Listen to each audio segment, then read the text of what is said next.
مجھے ایک شخص ایک دن کہنے لگا کہ مولانا آپ کو اللہ سے ڈر نہیں لگتا؟ میں نے کہا لگتا ہے. کہتے ہیں پھر تصویر بنواتے ہیں. کیوں بنواتے ہیں؟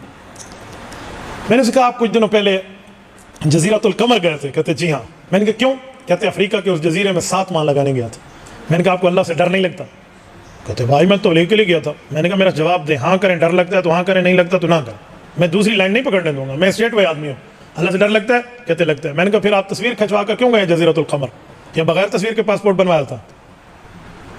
ویزا جو لیا ہے افریقہ کی ایمبیسی سے, وہاں کے ایمبیسیڈر نے آپ سے آپ کی پکچر ایک نہیں 2-4 مانگی ہیں.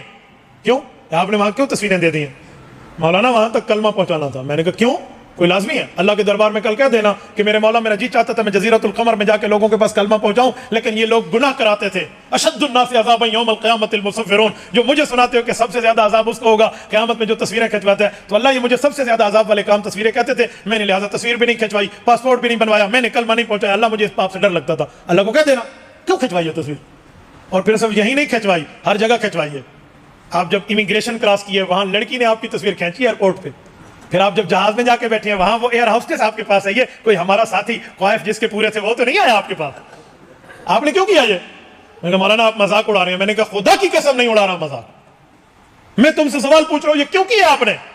کہتے آپ کے دل میں اگر کلمے کی عظمت ہوتی نا تو پھر یہ سب چیزیں بندہ برداشت کر لیتا ہے. میں نے کہا کاش تیرے دل میں عقیدے کی عظمت ہوتی نا تو یہ سب چیزیں بھی تو برداشت کر لیتا. تجھے وہاں سمجھ آتا ہے, یہاں نہیں آتا. ہاں ویسے آپ کی بھی تو ضرورت ہے. میں نے کہا شکر ہے کہ تم قائل ہو گئے, شکر ہے کہ تم. میں آج بھی اپنی دعاؤں میں تمہیں یاد کرتا ہوں کہ میرے مولا چپے چپے پر ان لوگوں کی نصرت فرما. میں دل سے دعا کرتا, آپ بھی آمین کہہ دیں. نہ ڈنڈا ہے, نہ جھنڈا ہے, نہ چندہ, اور پوری دنیا میں ہماری جماعت نے دین کا کام کیا. تو یار آپ میرے لیے دعا نہیں کر سکتے تو میرے خلاف تردیدی بیانات تو بند کر دیں. میرے خلاف تردیدی بیانات تھوڑا سا گزارا, تھوڑی سپیڈ ہو لے, ہاتھ ہولا رکھ دے یار.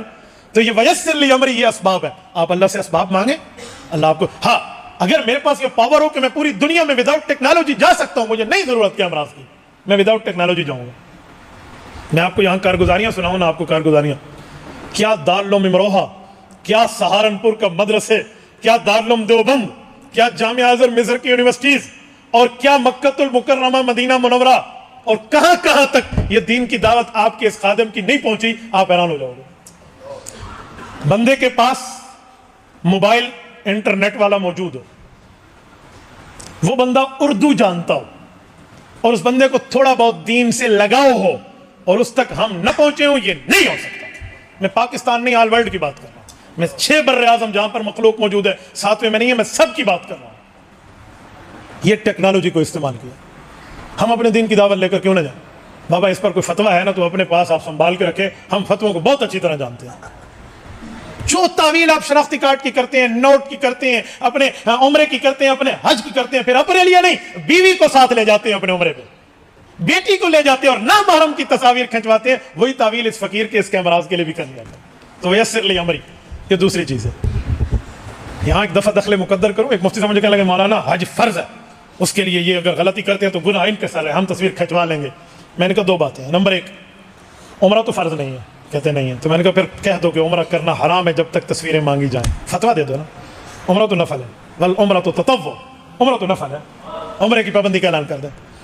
اور جو بندہ مجھے کہہ رہے ہیں یہ مفتی صاحب اپنی بیٹی اور بیوی کو لے کر 1 مہینہ پہلے عمرے پہ گئے ہوئے تھے. نمبر 2, میں نے کہا حضرت حج فرض ہے نا, تو دین کی دعوت دینا یہ اس فرض سے بڑھ کر فرض ہے. رسول اللہ صلی اللہ علیہ وسلم نے 63 سالہ اسلامی زندگی میں حج 1 بار کیا ہے, اور دعوت کتنی بار دی ہے؟ سورۃ مزمل پہلا رکوع پارہ نمبر 29, رب کائنات فرماتے ہیں ان لک فی النہار سبحا طویلا, اے پیغمبر آپ نے دن میں لمبا تیرنا ہے, سوئمنگ, تیراکی. ان لک فی النہار مشیا طویلا, نہیں کہا آپ نے چلنا ہے, سبحا طویلا, تیرنا ہے. مکہ میں کوئی دریا نہیں ہے, مدینہ میں کوئی جھیل نہیں ہے, سوئمنگ پول نہیں ہے, تالاب نہیں ہے, نہر نہیں ہے. تیرا پیغمبر کہاں ہے؟ پیغمبر نے کہاں تیراکی کی ہے؟ ان لک فی النہار سبحا, نہیں سبحا طویلا. موصوف صفت میں آبجیکٹو جو موجود ہے, یہ اللہ نے کس تیرنے کی بات کی ہے؟ تو مفسرین کہتے ہیں اس سے مراد دعوت الی اللہ ہے, اس سے مراد دعوت الی الدین ہے, دعوت الی الشریعہ ہے, اشاعت القرآن, اشاعت الدین ہے, اشاعت الاسلام ہے. حضور پاک نے یہ محنتیں کی ہیں, تو پیغمبر کی محنت کو سبحا طویلا کہا گیا کہ آپ نے تیرنا ہے. تو بھائی اللہ نے چلنا کیوں نہیں کہا؟ وہ کہتے ہیں چلنا اس لیے نہیں کہا کہ چلنے والا کبھی رکتا ہے، سسیاتا ہے، آرام کرتا ہے، لیٹتا ہے، پھر سفر میں چل پڑتا ہے، لیکن تیرنے والا نہ رکتا ہے نہ آرام کرتا ہے، مسلسل چلتا ہے۔ تو حضور پاک کو فرمایا گیا دعوت الدین میں کمی نہ کیجیے، مسلسل چلیے۔ تو پیغمبر نے تو دعوت مسلسل دی ہے پوری زندگی میں، حج ایک بار کیا ہے۔ آپ کو اس فرض پہ حرام میں تصویر پر گنجائش نظر آتی ہے جس کے لیے پیغمبر نے لمحہ در لمحہ، وقت در وقت، زمان در زمان، عمر در عمر خرچ کی ہے، اس پر آپ کو ہمارے لیے تعویل سمجھ نہیں آتی۔ مولانا ہاتھ ہولا رکھیے۔